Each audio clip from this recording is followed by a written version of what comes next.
At 37 years old, Roman earned $56,000 a year as a school bus mechanic.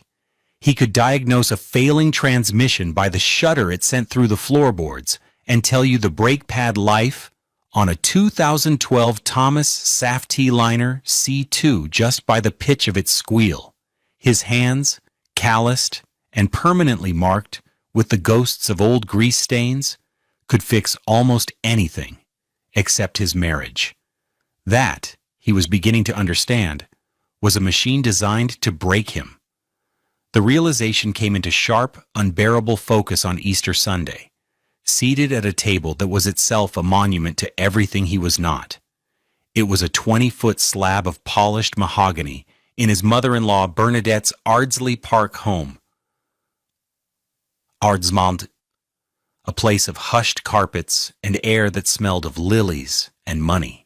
The table was set for 12, though there were only 4 of them: Roman, his wife Tasha, her mother Bernadette, and Bernadette's silent, grim-faced attorney, a man named Marcus, whose $4,000 Brioni suit seemed to quietly judge Roman's best $120 department store blazer. Bernadette presided over the meal from the head of the table, a queen in her own universe. Her dress was a pale yellow Chanel number that probably cost more than Roman's 2010 Honda Civic was worth. She looked at Roman with an expression she'd perfected over the 7 years he'd been married to her daughter, a blend of faint pity and even fainter disgust.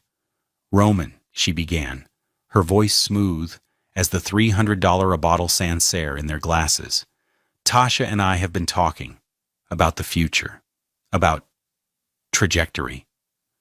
Roman felt the familiar clench in his stomach. He looked at Tasha, his wife of 7 years.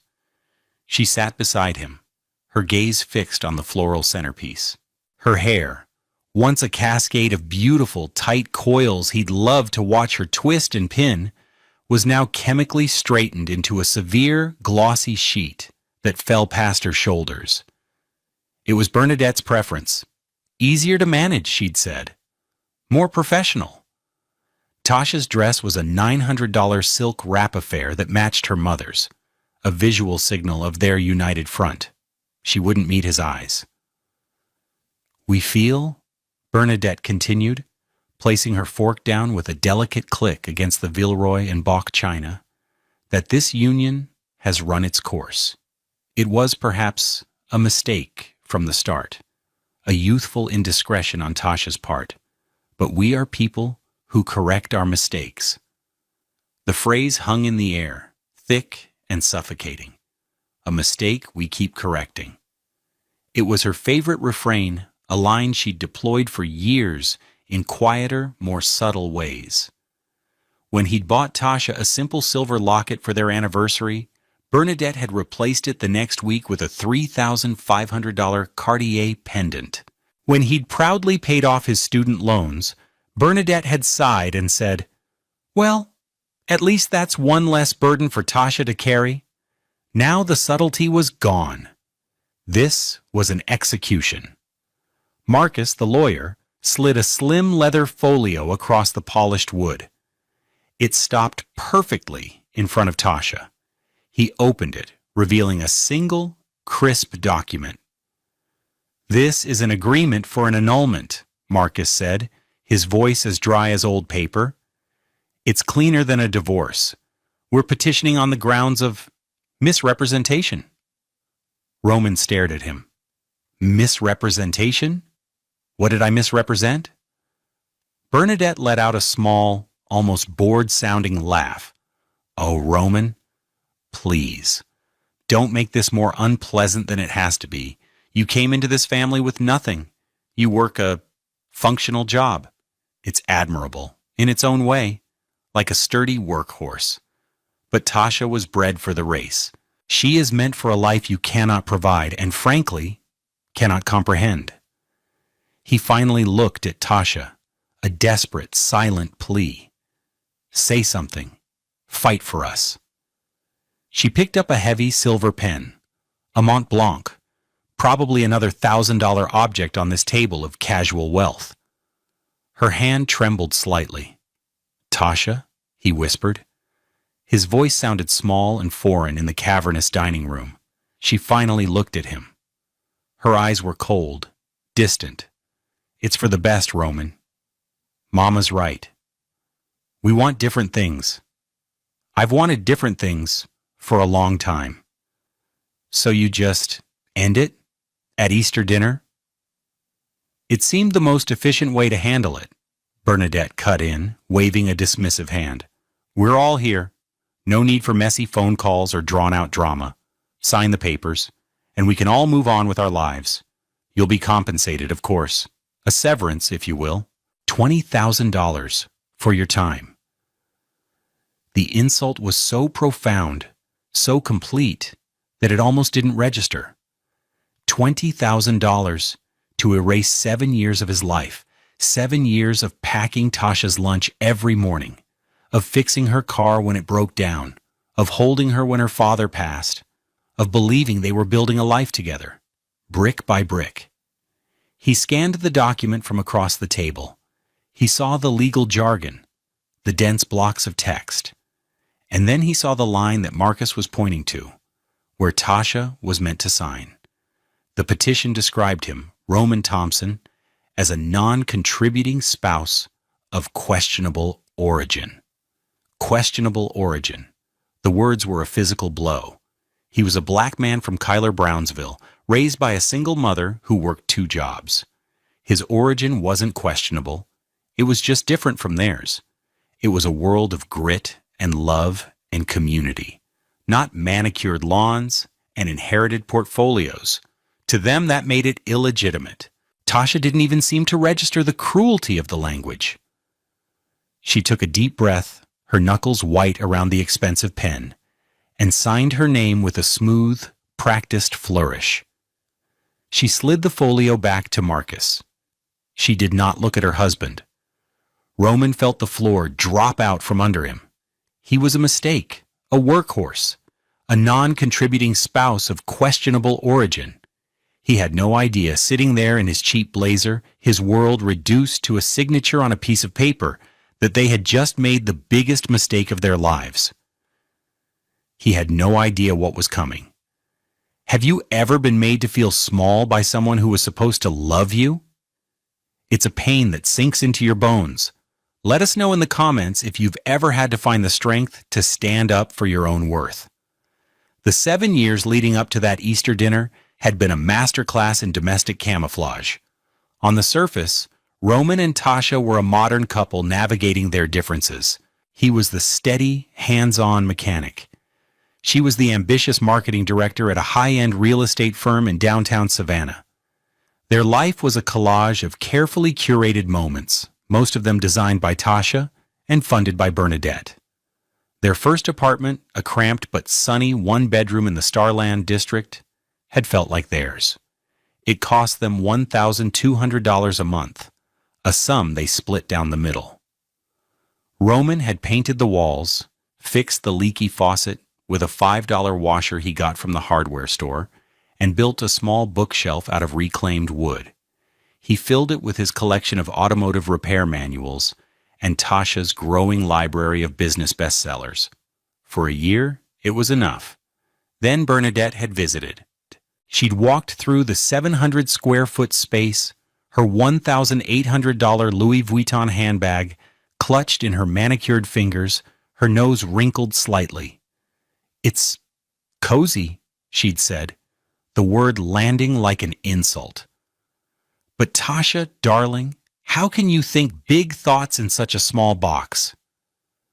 2 months later, they moved.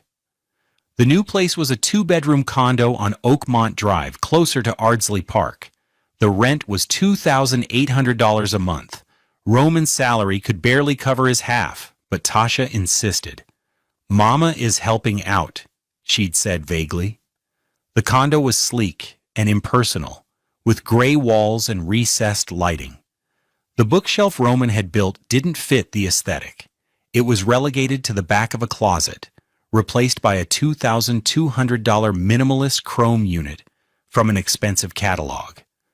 Their life became a series of these subtle, expensive erasures. Roman's sturdy $89 Timex watch, a gift from his late father, was a source of constant, quiet shame for Tasha. "It's just so loud," she'd say of its ticking.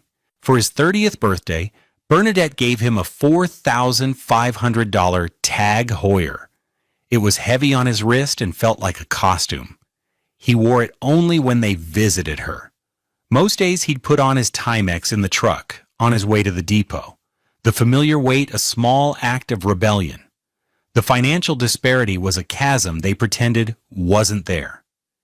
He made his $56,000, every dollar earned with sweat and skill. Tasha earned $95,000 but lived a life that cost 3 times that. Her wardrobe was a rotating collection of designer labels. A $2,400 Burberry dress for a charity gala, $800 Jimmy Choo heels for a work event, a $6,000 Chanel purse just because. When Roman asked how she afforded it, she'd wave a hand and say, "It's a work expense, babe. You have to look the part." The truth was, Bernadette was the silent third partner in their marriage.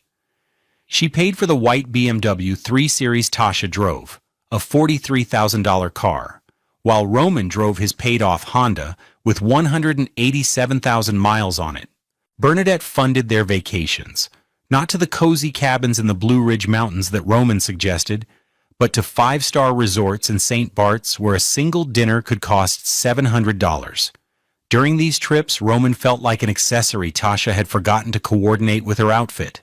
While she and her mother discussed stock portfolios and art auctions, he would talk to the resort staff, learning the names of the gardeners and the kitchen workers, finding a common language of hard work that felt more real than any conversation he had at the dinner table. His only real sanctuary, outside of the familiar, honest scent of grease and steel at the bus depot, had been his friendship with Arthur Pendleton.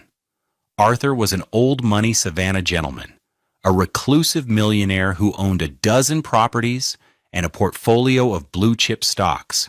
But to Roman, he was just Arthur, the guy who brought his vintage 1965 Jaguar E-Type to the depot. The other mechanics were afraid to touch it. It was a museum piece, a pristine silver bullet worth at least $250,000. But Arthur had seen something in Roman, a patience, a reverence for the machinery. "They see the price tag," Arthur had said once, his voice a low, gravelly rasp.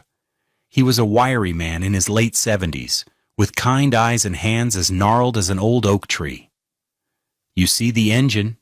You hear what it's trying to say." Their friendship blossomed over carburetors and gaskets. Arthur would come by the depot, not just for repairs, but to talk. He'd sit on an overturned bucket, dressed in a simple pair of khakis and a worn polo shirt, and listen to Roman talk about his life. He was the only person in Roman's orbit who seemed to understand his value. "That woman," Arthur had grumbled after Roman recounted a particularly cutting remark from Bernadette, "wouldn't know a diamond if it was staring her in the face. She only knows the receipts. Don't you ever let her make you feel like you're not enough, son. A man who can build something with his own 2 hands is worth more than 100 men who just inherit."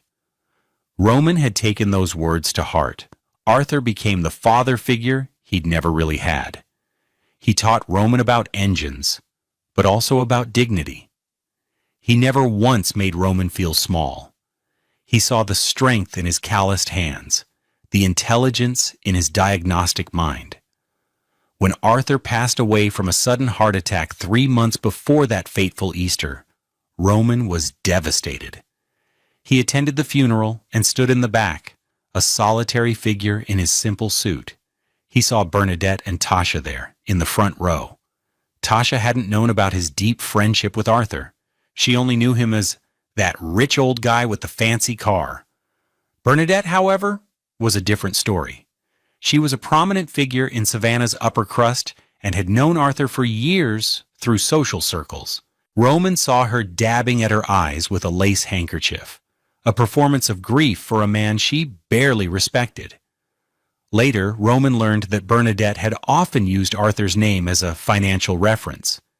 It was a common practice in their world, leveraging the reputation of a wealthier, more established figure to secure loans and lines of credit. Arthur was the gold standard. His name on a document was as good as cash.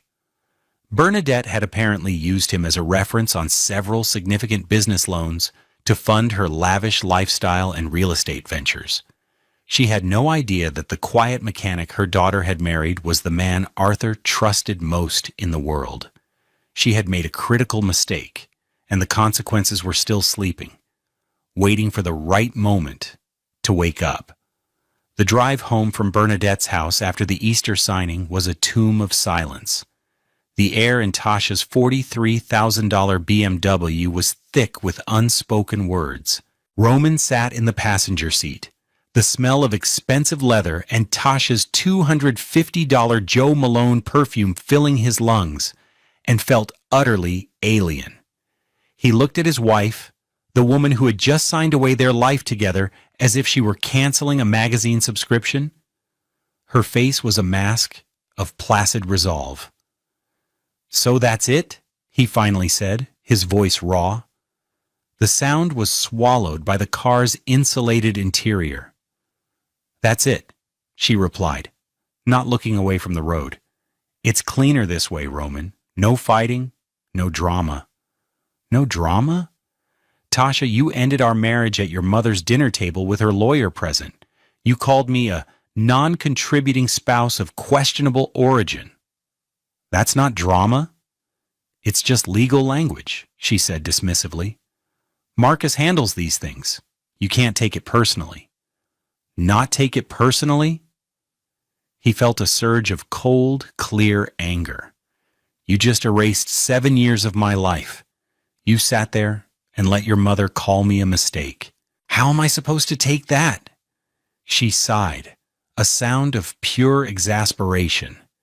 It was the same sound she made when he'd tracked Grease onto the welcome mat. "Look, I'll have my things moved out by Tuesday. I've already arranged for movers. They'll be there at 9 a.m. The first month's rent is paid on the condo. The $20,000 will be wired to your account by the end of the week. It's all taken care of." She spoke with the detached efficiency of a project manager. There was no grief, no regret, just logistics. He was a line item on her to-do list, and she was checking him off. The cruelty of it was breathtaking. It wasn't just that she was leaving him. It was that she was acting like he had never mattered at all. When they got back to the condo on Oakmont Drive, she walked straight to the bedroom and began packing a small overnight bag. She moved with a purpose that told him this had been planned for weeks, maybe months. The Easter dinner wasn't a spontaneous decision. It was a carefully staged final act. He stood in the doorway watching her. "Where will you go tonight?" "I'm staying at the Marshall House," she said, referring to a historic boutique hotel downtown where rooms started at $400 a night. "I just need some space before the movers come." He watched her fold a silk blouse, the same one she'd worn on their 3rd anniversary dinner. He remembered that night. They'd gone to a small Italian place he loved, and he'd given her the silver locket.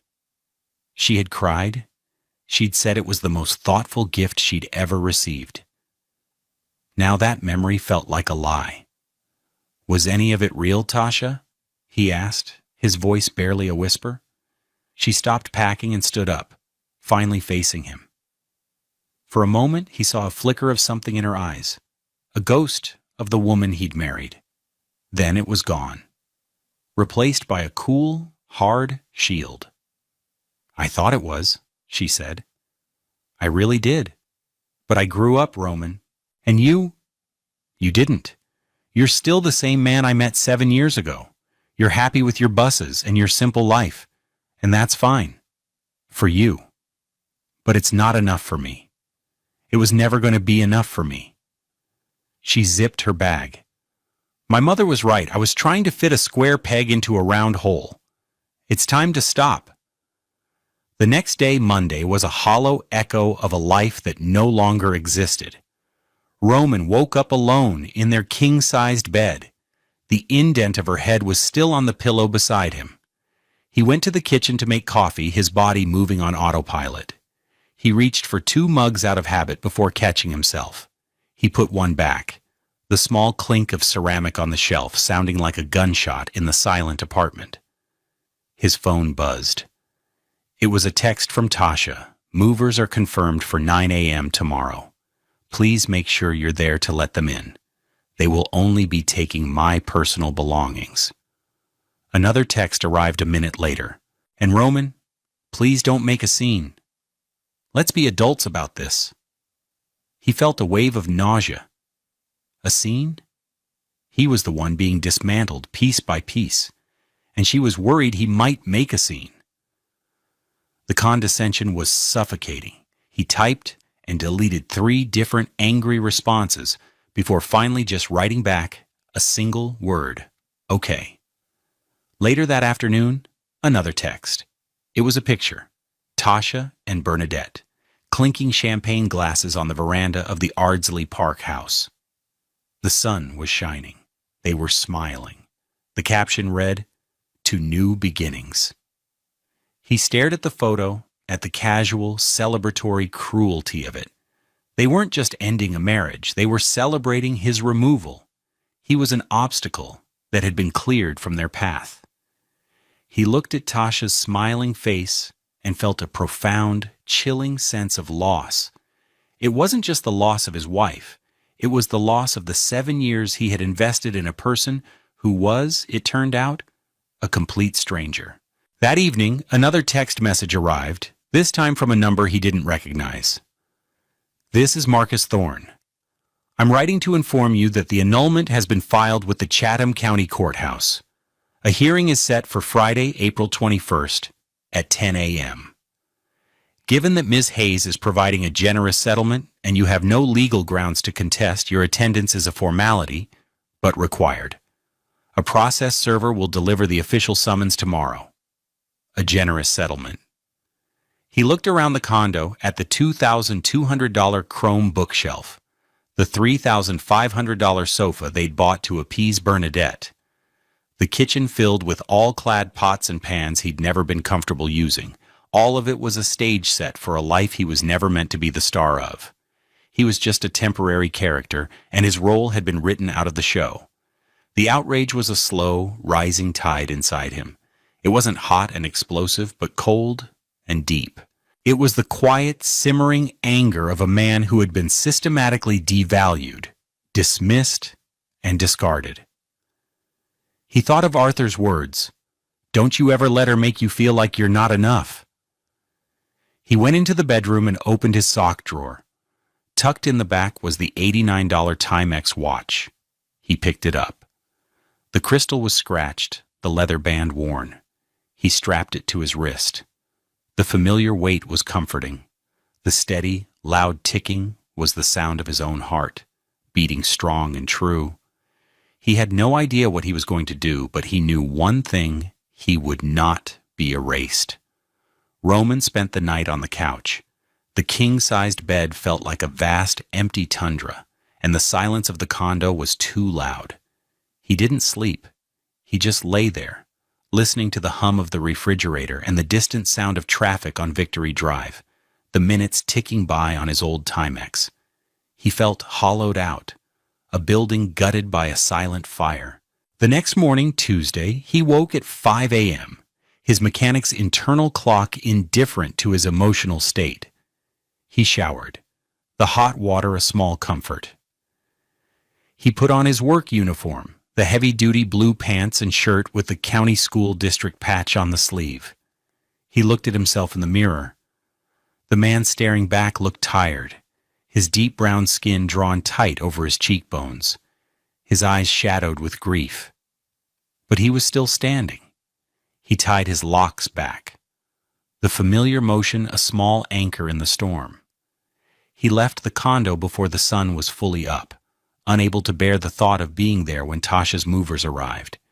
He couldn't watch them pack up her life, section by section, like a patient being dismembered. He drove his Honda to a small diner in his old Kyler Brownsville neighborhood, a place with cracked vinyl booths and coffee that was strong enough to strip paint. He ordered the number 3 2 eggs, bacon, grits, and toast for $7.99. The waitress, a woman named Flo, who had known him since he was a boy, put a hand on his shoulder. "You look like you're carrying the weight of the world, baby," she said, her voice warm with genuine concern. "Just a long night, Flo," he said. "Well, you're in the right place for it," she said, pouring him a coffee. "Ain't nothing a plate of grits can't at least put a dent in." He ate slowly, the familiar, comforting food grounding him. This was his world. It wasn't fancy or polished, but it was real. The people here didn't care what kind of car you drove or who your mother-in-law was. They cared if you were a good person, if you worked hard, if you showed up for your community. He arrived at the bus depot at 6:47 a.m. The vast garage was already humming with life.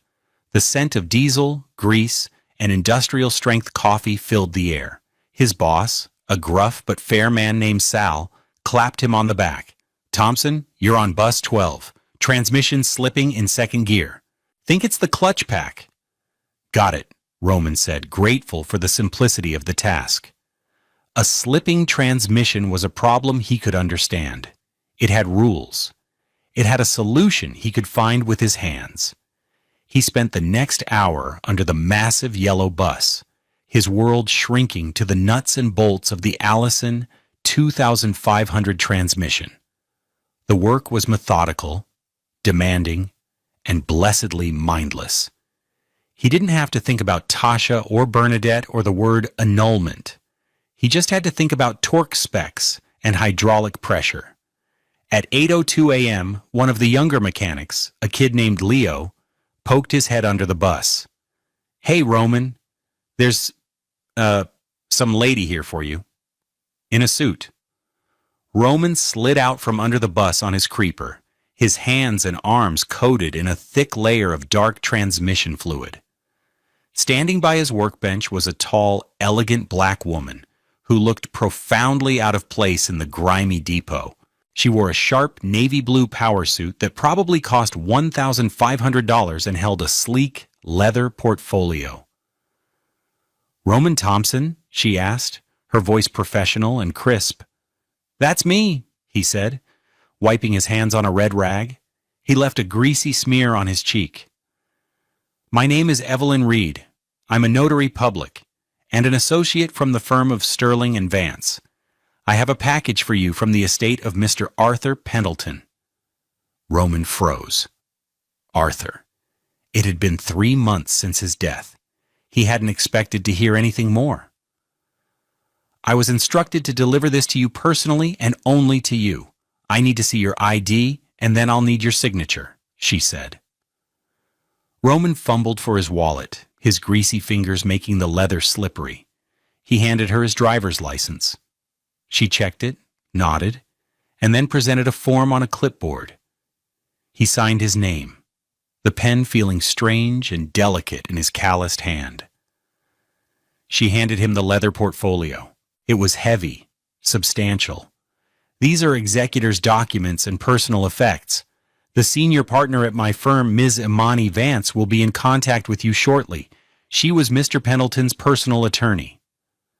And with that, she turned and walked away, her heels clicking on the concrete floor, leaving a small wake of expensive perfume in the diesel-scented air. Roman stood there for a full minute, holding the portfolio. It felt like a bomb. His heart was hammering against his ribs. He walked over to his workbench, a cluttered space of wrenches, sockets, and oily rags.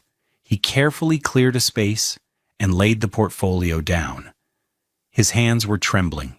He took a deep breath and unzipped it. Inside, the documents were organized with meticulous care.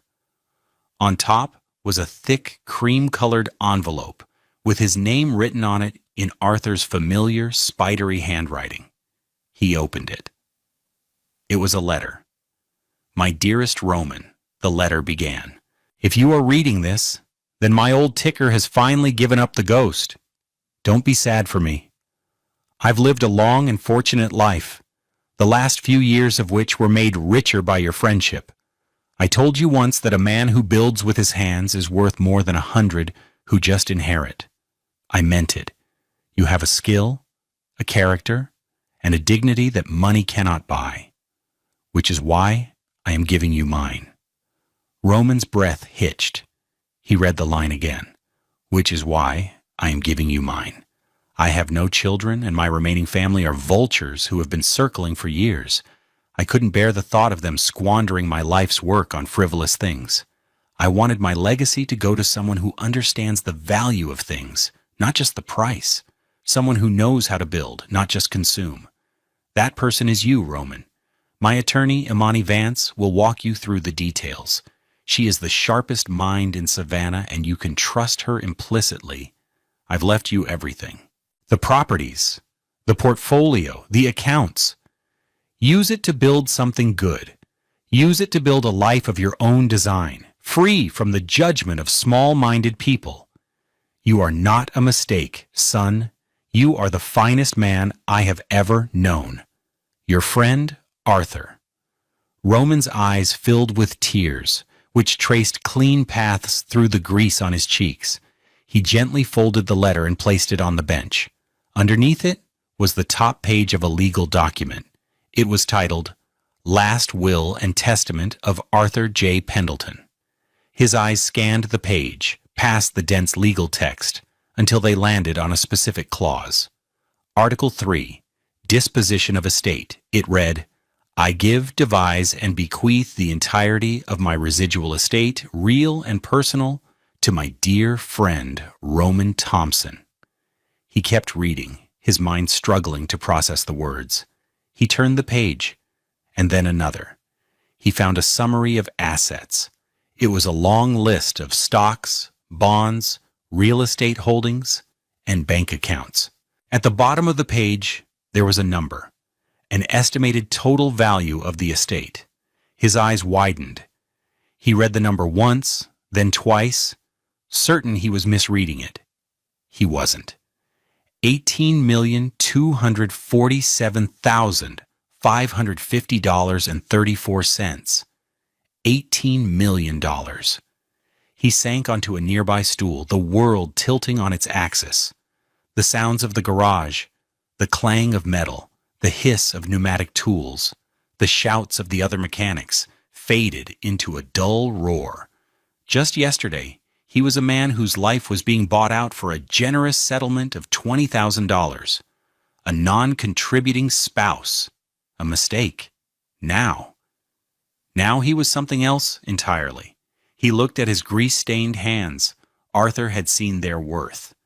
And in a single stunning act of faith, he had given Roman the power to show everyone else. A slow, cold smile spread across Roman's face. The game had just changed, and Bernadette and Tasha had no idea they were even playing. What would you do if your entire world was turned upside down in a single moment? The shock, the disbelief, the sudden rush of power. It's a dizzying cocktail. Tell us in the comments what your very first move would be. For the rest of the day, Roman moved in a daze. He finished the transmission job on bus 12, his hands performing the familiar tasks while his mind reeled. $18 million. The number felt unreal, like a typo. He kept picturing the document, the precise accounting of assets, the final, staggering total. He felt Arthur's letter in his breast pocket, a warm weight against his chest. You are not a mistake, son. At noon, his phone rang. The caller ID was an unknown number. He answered, his voice hesitant. Hello? Am I speaking with Mr. Roman Thompson? The voice was female, confident, and professional. It was a voice that commanded respect. Yes, this is him. Mr. Thompson, my name is Imani Vance. I was Arthur Pendleton's attorney. I believe my associate delivered a package to you this morning. Yes, she did. I got it, Roman stammered, feeling like a teenager caught off guard. Good, she said. I imagine you have some questions. A few, Roman said, the understatement of the century. I've cleared my schedule for you this afternoon. Can you be at my office at 3 p.m.? It's on Bull Street, across from Wright Square. Yes, I'll be there, Roman said, his heart pounding. Excellent. And Mr. Thompson? I would advise you not to speak to anyone about this. Not your wife, not your family, no one. The contents of that portfolio are, for the moment, a private matter. I understand, he said, thinking of Tasha and Bernadette celebrating their new beginning. The advice felt less like a legal instruction and more like a strategic command. He left work early, telling Sal he had a sudden family matter to attend to. He drove home, his old Honda feeling strangely small and inadequate, a relic from a life that was already fading into the past. He let himself into the condo. It was an eerie scene. Half the apartment was empty. The living room was bare where the $3,500 sofa and chrome bookshelf had been. The bedroom was stripped of all of Tasha's things, her clothes, her shoes, her expensive perfumes. All that remained was his side of the closet, his simple clothes looking lonely and out of place. The movers had been ruthlessly efficient. They'd even taken the fancy coffee maker. On the kitchen counter, which was now bare except for a single cheap mug he'd owned for years, was an envelope.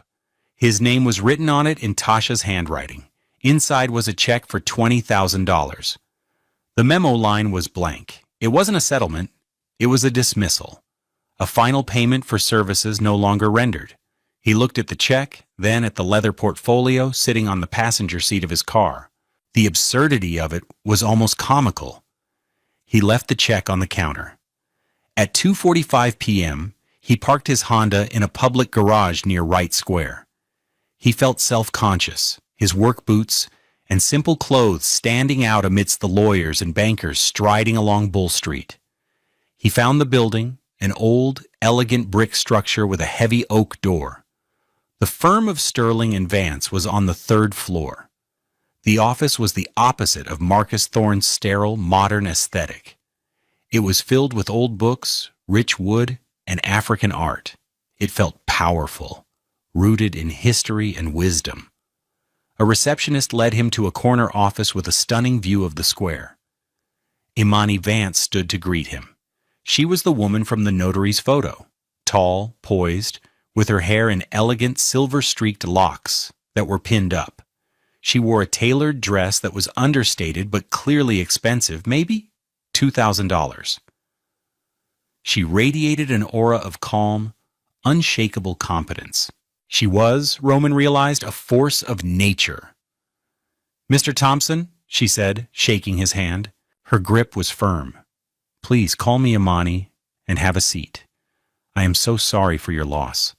Arthur spoke of you often. He considered you family."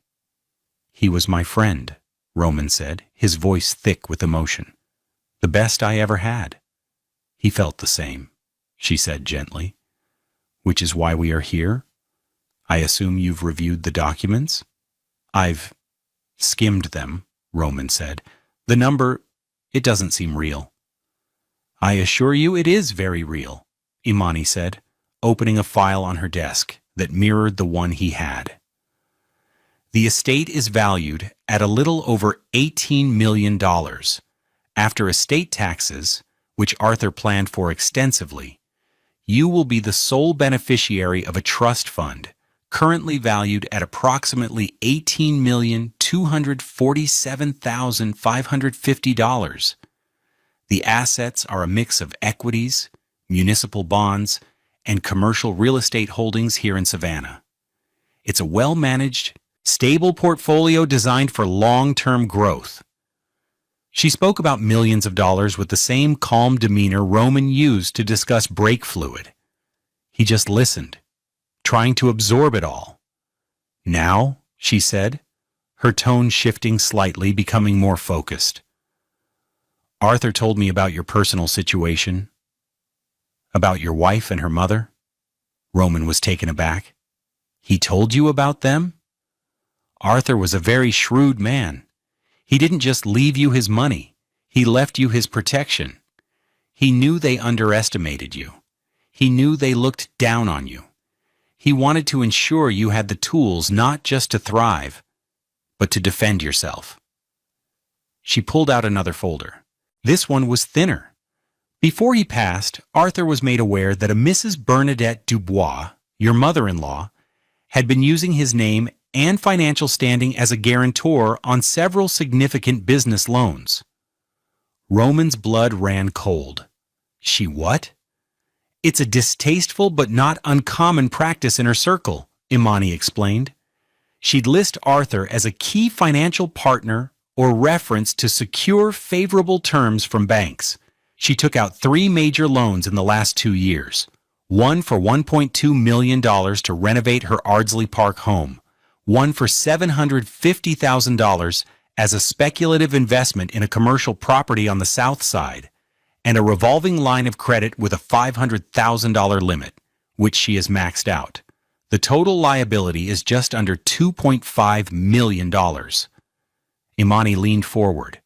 These loans were approved based on the bank's understanding that Arthur Pendleton, a man with a net worth of over $50 million at the time, was implicitly backing her ventures.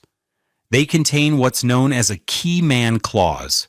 If the key man, in this case Arthur, dies or withdraws his support, the bank has the right to call the loans due immediately.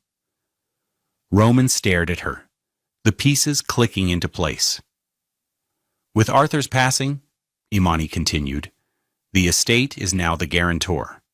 And since you, Roman, are the sole beneficiary and executor of the estate, that means you are the guarantor. The room was silent for a long moment as the full weight of her words settled over him. So, what does that mean? Roman asked. It means, Imani said, a very faint, very sharp smile touching her lips, that you have a choice. You can choose to continue backing her loans, effectively allowing her to use your inheritance as collateral, or you can instruct the estate to formally withdraw its backing. If you do that, the bank will call her loans, all of them, immediately. She would likely have to declare bankruptcy within a matter of days. She would lose everything, the house, the investments, everything. Roman thought of the Easter dinner, the condescending laughter, a mistake we keep correcting. He thought of the text message, to new beginnings. He then looked at the summons for the annulment hearing, which he'd brought with him.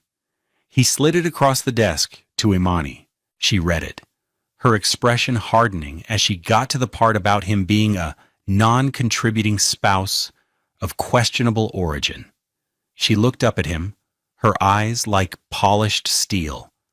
This is vile. They're offering me $20,000 to go away quietly, Roman said, his voice flat. Imani looked from the summons to the financial statement detailing Bernadette's loans. She looked back at Roman, who sat there in his work clothes, his hands clean, but his knuckles still scarred from 1,000 tiny battles with stubborn bolts. Mr. Thompson, she said, her voice dropping to a low, intense pitch, Arthur didn't just give you his money, he gave you a sword. The question is, are you going to use it? Roman met her gaze. The grief and confusion that had clouded him for days began to burn away, replaced by a cold, hard clarity. He was not a mistake. He was not questionable. He was the man Arthur Pendleton had trusted with his entire legacy, and he would not let him down. The hearing is this Friday, he said, his voice steady for the first time in days. Can we be ready by then? Imani Vance leaned back in her chair, the $950 per hour meter in her head starting to run. Oh yes, she said. We can be ready. They had no idea what was coming. The days leading up to the annulment hearing were a blur of strategic preparation. Roman's life split into 2 parallel tracks. On one, he was the same man he'd always been. He got up at 5 a.m., put on his uniform, and went to the depot. He diagnosed a faulty EGR valve on bus 21 and replaced the air compressor on bus 7. He ate his lunch, a simple sandwich he now made for himself, out of a brown paper bag. He spoke to his co-workers about carburetors and sports, nodding along while his mind was miles away in the hushed, book-lined office on Bull Street. He was playing dumb, acting out the role of the simple mechanic they all believed him to be. His only communication with Tasha was through terse text messages. Tasha, the landlord needs you to sign a form releasing me from the lease. I left it on the counter. Roman. Okay. Tasha, did you get the check? Roman. Yes. Tasha, good. Just wanted to make sure you were taken care of. The condescension was a constant, low-grade hum beneath the surface of their interactions. She truly believed she was being generous, that her $20,000 was a noble act of charity toward the simple man she was leaving behind. She had no idea that the check was sitting on the counter, untouched, an insult he was saving. Meanwhile, on the other track, Roman was becoming a different man. Each afternoon at 3 p.m., he would leave the depot, change into a clean shirt he kept in his car, and drive to Imani Vance's office. There, for 3 hours, he would immerse himself in the world of the Pendleton estate. Imani was a brilliant teacher. Patiently, she walked him through the portfolio, explaining the difference between municipal bonds and equity funds. She showed him the deeds to 3 commercial properties in downtown Savannah, one of which housed a popular high-end restaurant. You're their landlord now, she told him. He learned that he owned a majority stake in a small local tech company and a portfolio of fine art that was currently on loan to the Telfair Museum. The scale of it was dizzying, but with each new piece of information, Roman felt a layer of the old, insecure man sloughing away. This wasn't just money. It was responsibility. It was a legacy. Arthur had trusted him to be its steward. Their primary focus, however, was the annulment and Bernadette's loans. Imani and her team of junior associates, who billed at a combined $1,200 per hour, worked with surgical precision. First, Imani said on Wednesday afternoon, we formally respond to their petition. She slid a document toward him. This motion rejects their grounds for annulment. It states that your 7-year marriage was valid, loving, and entered into in good faith. It dismisses their claim of misrepresentation as baseless and insulting. Roman read the document. Imani's language was powerful and direct, a stark contrast to the weaselly phrasing of Marcus Thorne's petition. Next, she continued, the loans. I have drafted a letter to the bank, First Union Financial. It is from you, as the executor of the Pendleton estate. It formally notifies them that the estate will no longer act as a guarantor for any and all liabilities held by Mrs. Bernadette Dubois. She pointed to a line. We will instruct my paralegal to timestamp this and have it messengered to the bank's legal department at precisely 10:15 a.m. on Friday morning. Why 10:15? Roman asked. The hearing is at 10 o'clock, Imani said with a razor-thin smile. I want to be on my feet, addressing the judge, at the exact moment the bank's internal alert system notifies them that a $2.5 million liability has just become unsecured. The machine will already be in motion before we even leave the courthouse. It was brilliant. It was ruthless. It was justice. Finally, she said, pulling out a third file, the hearing itself. Their entire case is built on the premise that you are, and I quote, a non-contributing spouse. They will paint you as a financial burden, a man of simple means who is holding their precious Tasha back. That's exactly what they'll do, Roman said, the old sting of the insult returning. Which is why, Imani said, we will not argue. We will not defend. We will simply present a new fact, a fact that reframes their entire narrative. She showed him a certified copy of Arthur Pendleton's will, and a summary statement of the trust's assets. At the appropriate moment, I will introduce this into evidence.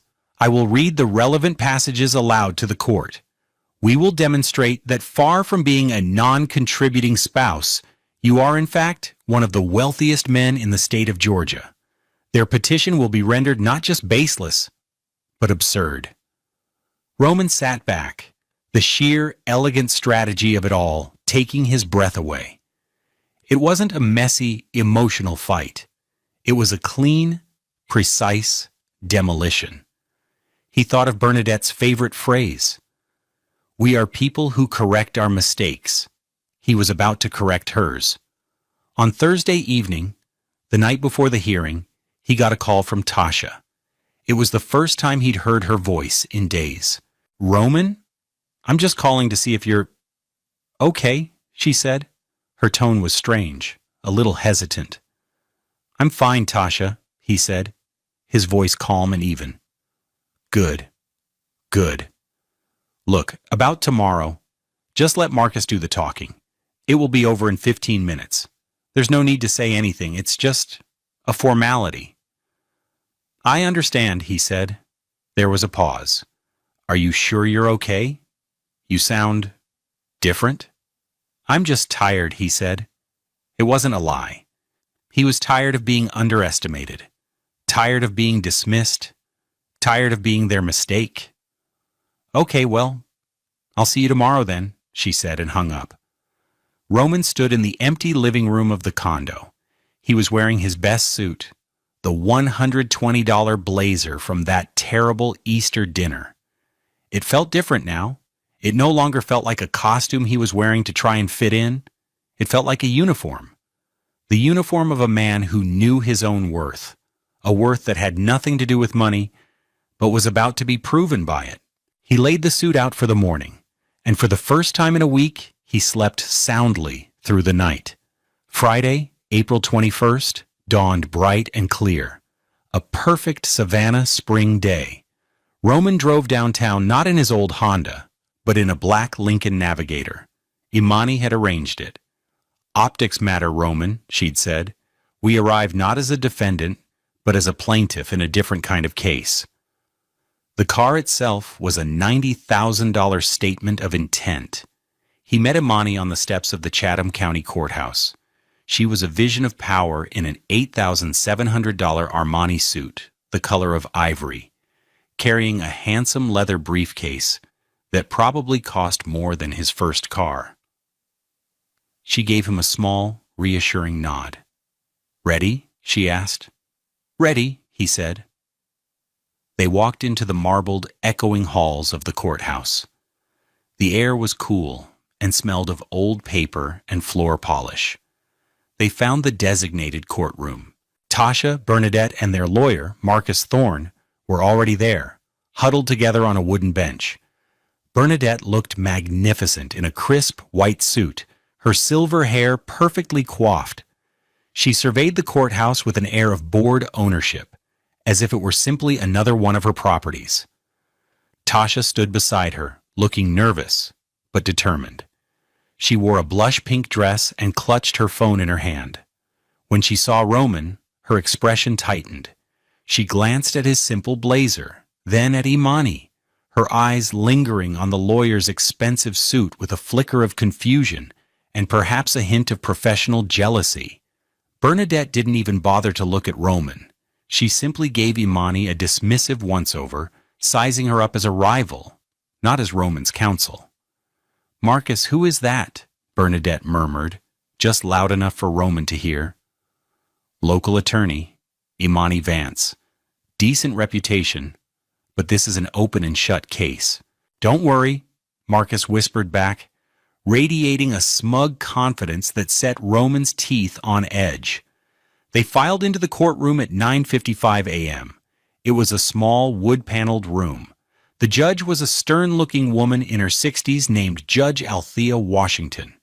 Her gaze swept over the two parties. At precisely 10 a.m., she banged her gavel.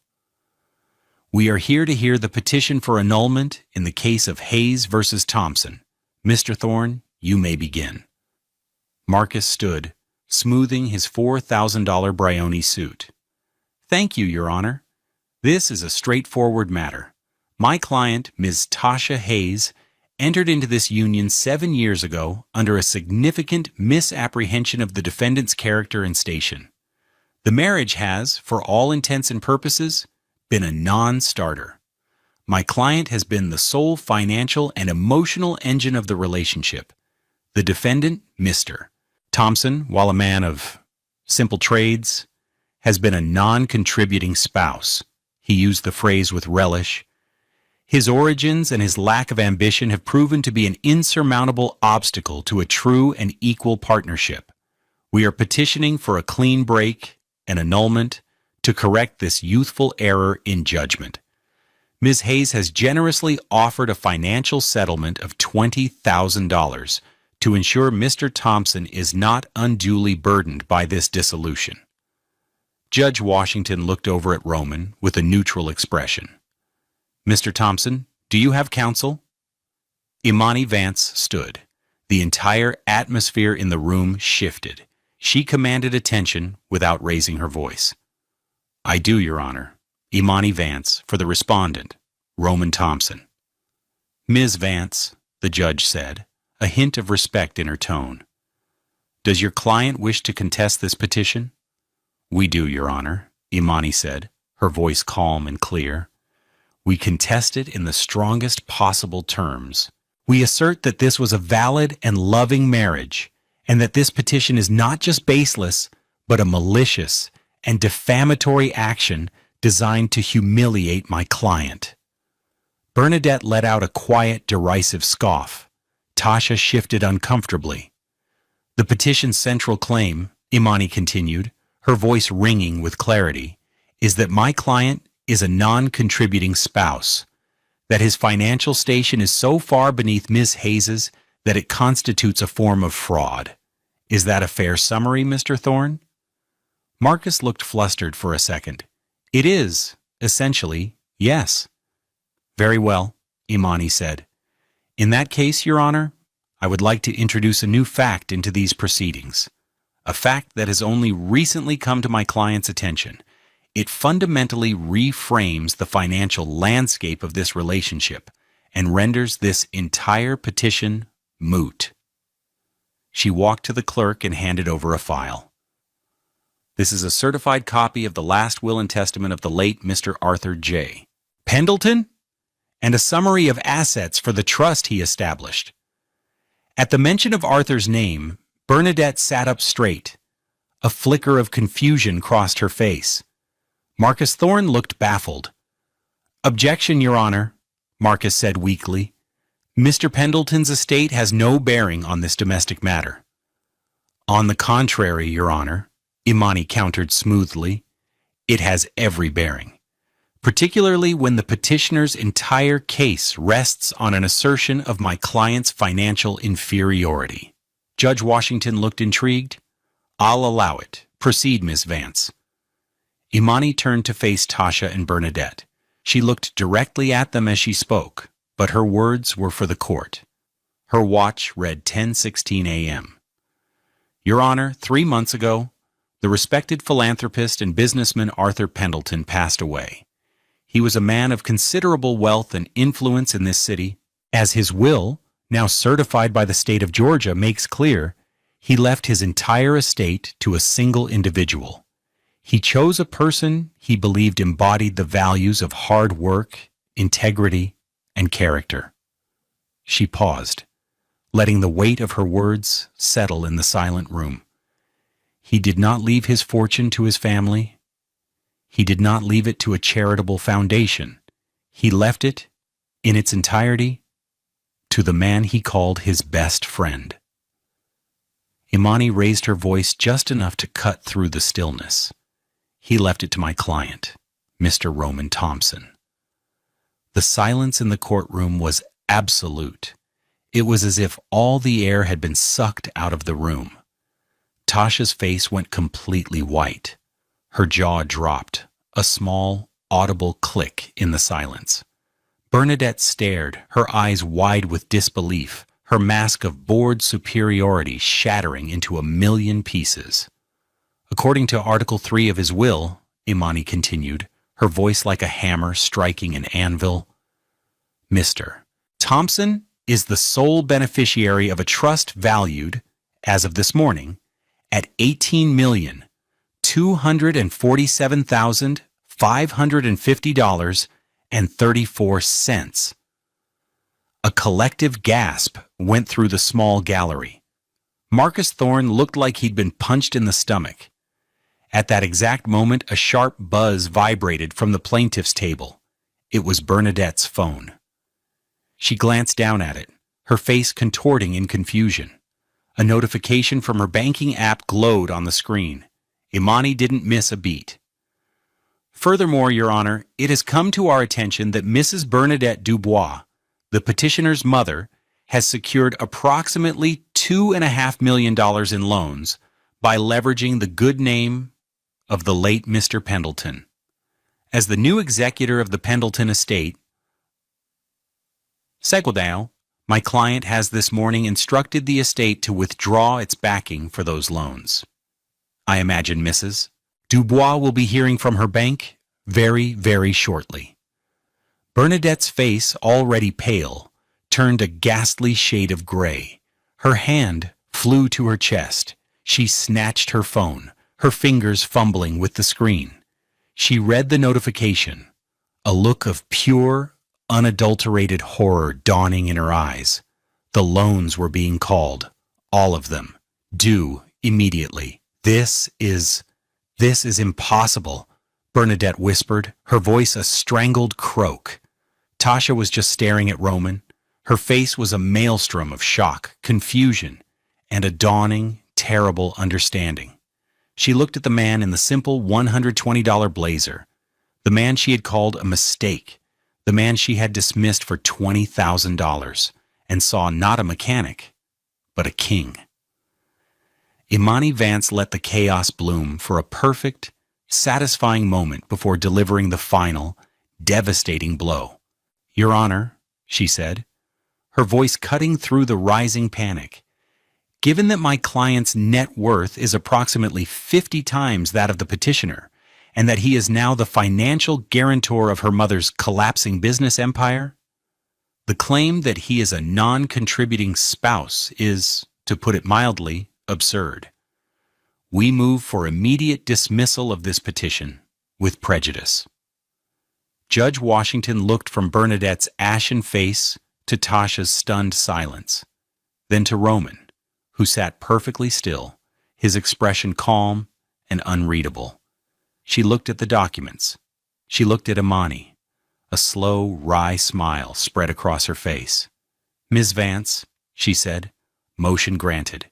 She banged the gavel, the sound echoing like a gunshot, marking the end of an era. This case is dismissed. The aftermath was a cascade of immediate and brutal consequences. The moment the gavel fell, the courtroom dissolved into chaos.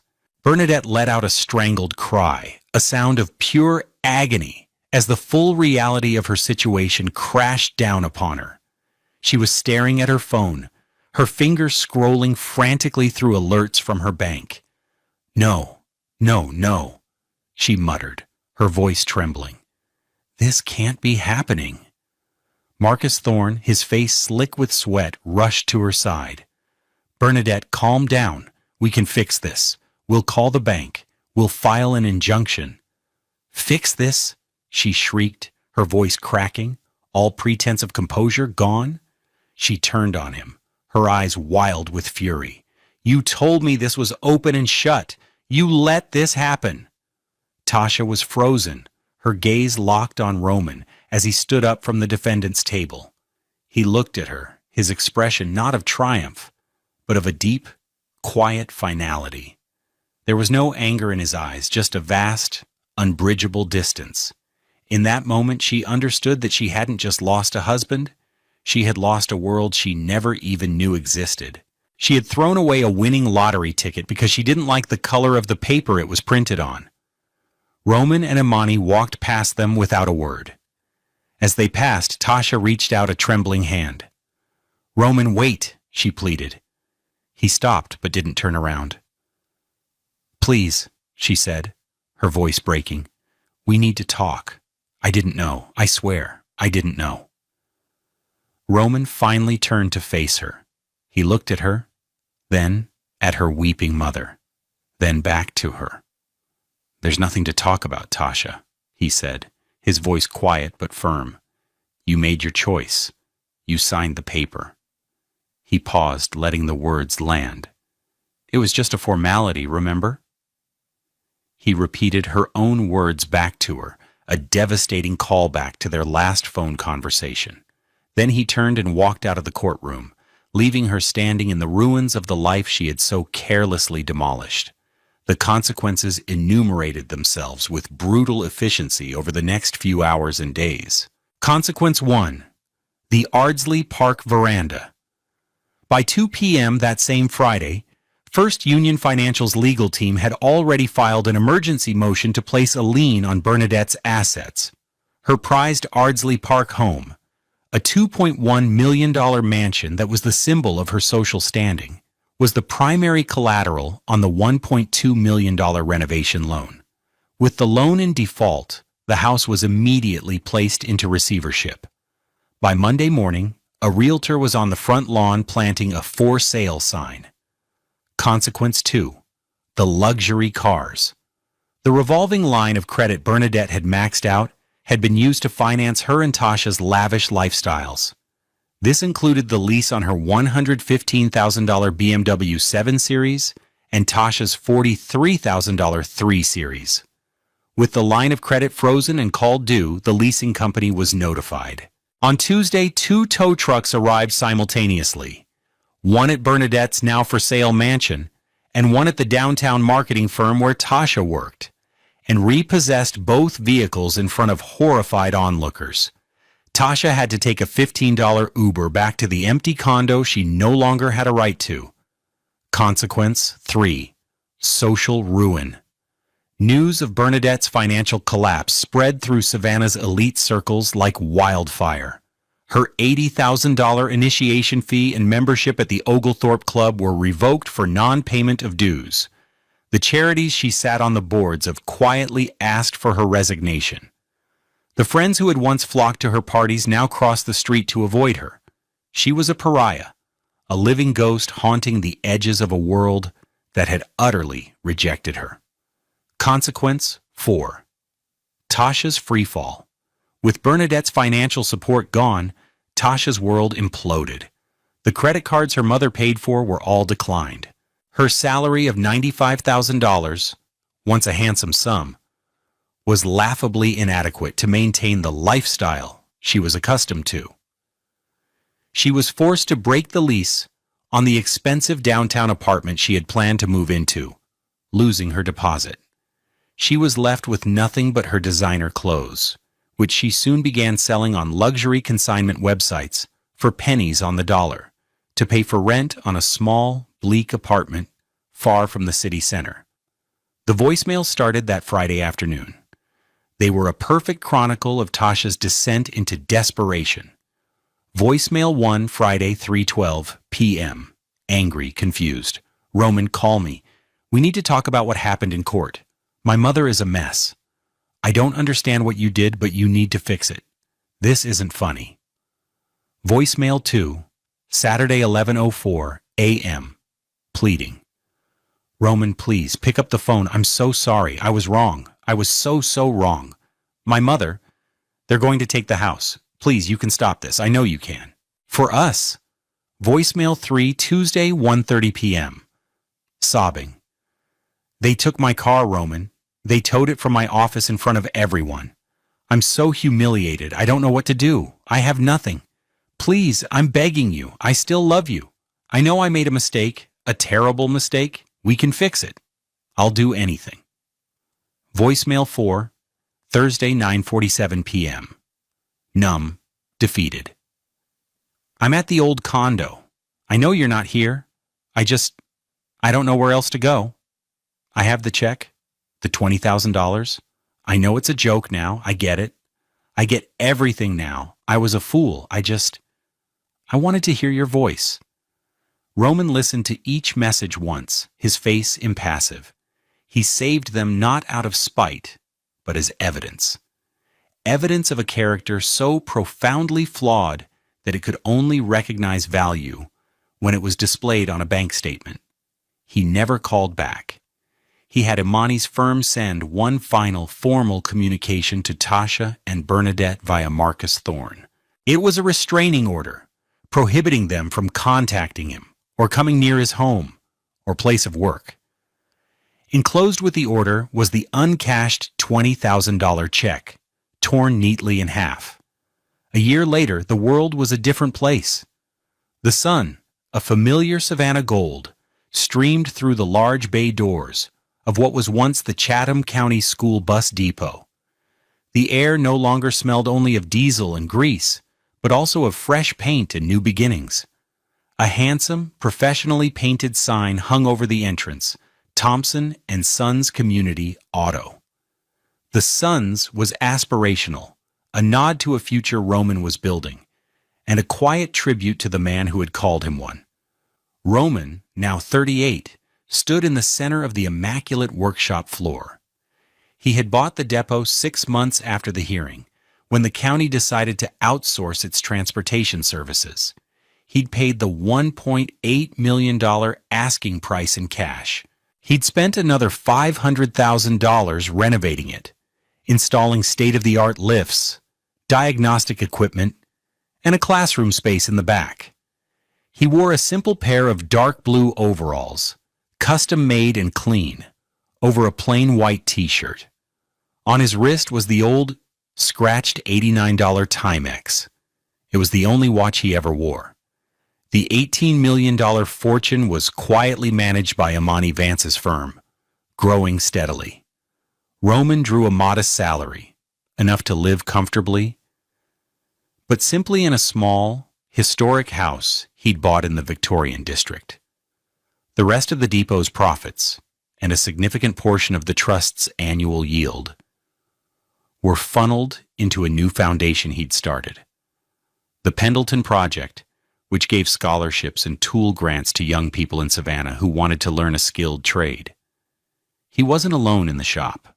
2 young men, both barely 20, were working diligently on an old city bus he'd purchased for them to practice on. Their names were Jamal and Kevin. Roman remembered them from his bus driving days years ago. They'd been rowdy middle schoolers who always sat in the back. Now they were his first 2 apprentices, their tuition at the local technical college paid for by his foundation. "All right, Jamal. What are you hearing from that engine?" Roman called out, his voice echoing in the large space. Jamal, a lanky kid with bright, intelligent eyes, wiped his hands on a rag. "Sounds like a sticky lifter, Mr. Thompson. That ticking is too consistent to be an exhaust leak." "Good," Roman said, a proud smile on his face. "That's exactly right. You're not just listening with your ears. You're listening with your brain. That's the whole job right there." He had found his purpose. It wasn't in managing a vast portfolio or sitting on charity boards. It was here, on the concrete floor, with the smell of motor oil in the air, passing on the dignity and skill that Arthur had seen in him. He was building something. Not just a business, but a legacy of his own. A place where young men and women could learn that the work of their hands had immeasurable worth. One afternoon, as he was closing up the shop, a woman appeared at the edge of the property. It was Tasha. He hadn't seen her in person in over a year. She was thinner, and the expensive clothes were gone, replaced by a simple dress that looked worn. Her hair was growing out, the straightened ends giving way to an inch of her natural, tight curls at the roots. She looked humbled, tired, and sad. She didn't approach him. She just stood there, about 100 feet away, watching him lock the great bay doors. He met her gaze across the distance. He felt no anger, no bitterness. He felt only a quiet, distant pity. He gave her a single, slow nod. Not of forgiveness, but of acknowledgement. an acknowledgement that their story was over and his was just beginning. She held his gaze for a moment, then turned and walked away. He never saw her again. Life teaches you that some people will only ever see you through the lens of their own ambition. They'll measure your worth in dollars and status, and if you don't fit their ledger, they'll write you off as a mistake. But true wealth isn't in a bank account or a zip code. It's in the skill of your hands. It's in the integrity of your character. It's in the community you build and the knowledge you pass on. It's about knowing your own value, even when the world tells you that you have none. Some people spend their lives correcting what they see as mistakes in others. The wise spend their lives building something true within themselves. We all face moments where we are underestimated. The greatest victory is not proving the doubters wrong, but proving yourself right. What does true wealth mean to you? Share your thoughts in the comments below, and don't forget to subscribe to Love Beyond Pride for more stories about finding strength in the face of betrayal.